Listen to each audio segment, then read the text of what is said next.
In primetime news this evening, Lower House passes legislation to increase the death penalty. TikToker killed while on a live. And JFJ stages protest against fatal police shootings. Good evening and welcome to primetime news on air and online at onespotmedia.com. I'm Archibald Gordon. And I am Andrea Chisholm. Special welcome as well to our viewers on TVJ International in the Cayman Islands. With a preview of what's to come in business news, here's Anthony Log.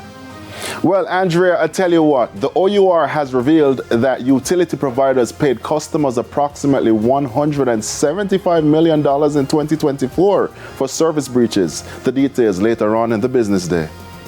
And Renata Brown has a preview of what's coming up in primetime sports.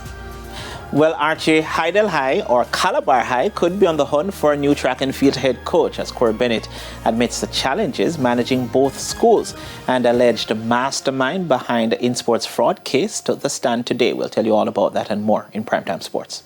Lots happening in sports today, Archie. There's also sports commentary, E-Prime and weather in this newscast, but before the break, the feedback question. And this evening we're asking, what are your thoughts on the JFJ, that's Jamaican for Justice's, protest against fatal police shootings? Share comments online, facebook.com/television Jamaica and post on X at TVJ News Center. Stay with us, the news in detail right after the break.